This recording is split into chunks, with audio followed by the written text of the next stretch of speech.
Rahim. It's a matter of great honor for me to be here today speaking on this subject of great importance. If the slides, gentlemen, is with me, yes, and which is primarily located in Pakistan.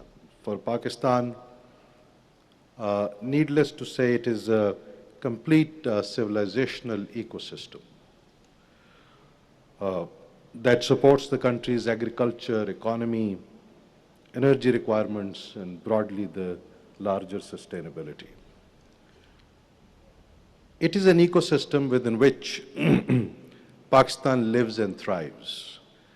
Hence, any intention of taking Pakistan's waters or any measures that are taken is a very, very serious threat to Pakistan's national security, and it constitutes the most vital national interest for us. Enough has already been said about it, but I will now take you. The origins of the treaty lay in an event. It did not happen through good faith alone. The event was that in 1948, April, incidentally, it was April again. Like in April 2025, India illegally, immorally held the treaty in abeyance and is still doing it. It was April 1948 when India for the first time stopped Pakistan's waters. The eastern rivers had some headworks which were feeding into the canals which were irrigating lands in Punjab. That water was stopped. And that was the trigger point from where the discourse and the discussion started that an upper riparian cannot and should not do it. And it took 10 long years of negotiations. And it was negotiated under the auspices of international experts and the World Bank, fundamentally the World Bank, and in 1960 the treaty was signed in Karachi. And this treaty became a gold standard. This treaty even today is a gold standard. It is a treaty which was designed actually to prevent another layer of very serious conflict between the two countries. It was a treaty which was designed to protect a civilization.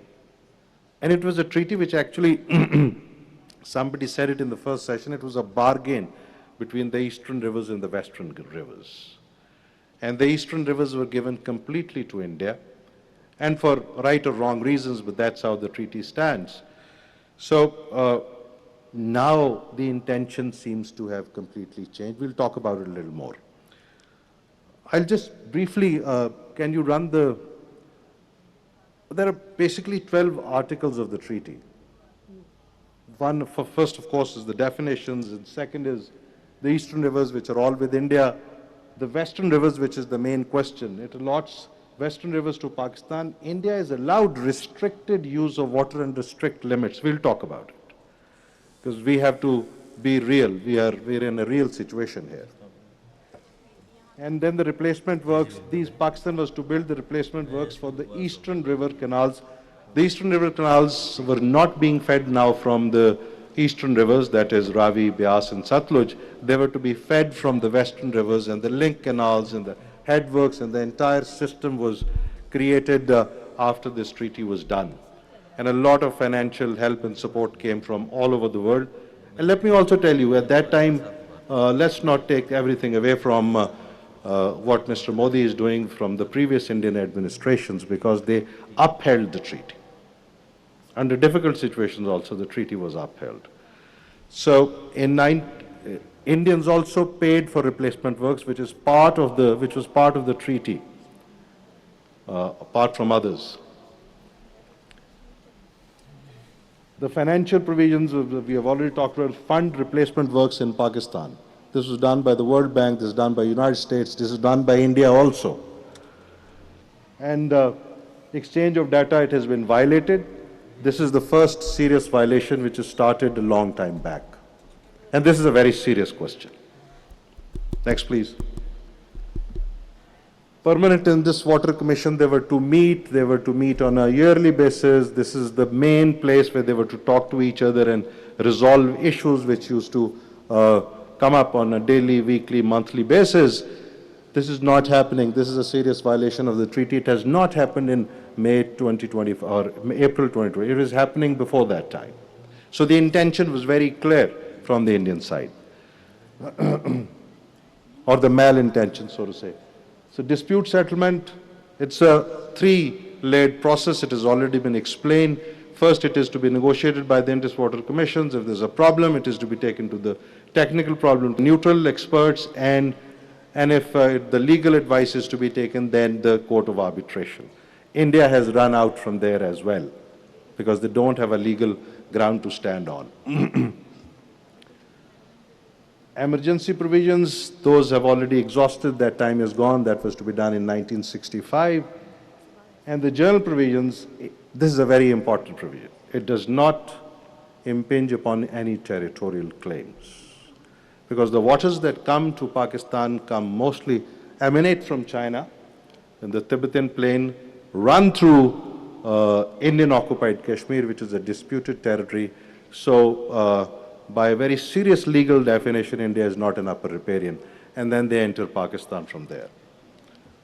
Obviously, that provision is a very important provision which we cannot ignore, and this is very important thing which, once somebody holds a treaty in abeyance or abrogates the treaty, would mean something more for Pakistan than just the waters. Final provision, of course, is a treaty cannot be modified without mutual agreement, and that India has already done. So, in my opinion, the treaty has been violated grossly. And it is one of the most serious national security threats that Pakistan has faced since its inception. Next, please. Now, this is what IWT allows to India. It allows domestic use of water on the western rivers. It allows non-consumptive use, that the water cannot be consumed beyond a certain limit. Hydropower generation through run-of-the-river projects with specific design constraints, which means India should not develop a system by which it can regulate the flow of waters according to its will and wish. That is the fundamental argument in this. And then IWT caps the cumulative storage of water over 3 western rivers, and this is 3.6 million acre-feet of water. And this is important to note. And while Chenab, IWT allows 1.7 million acre-feet of storage without disrupting the flows of waters. That is the caveat. So basically, the restrictions were designed to prevent India to manipulate the river flows against Pakistan. India is violating this. Consistently, it is moving in the direction where it can gain control over the flows. Next, please.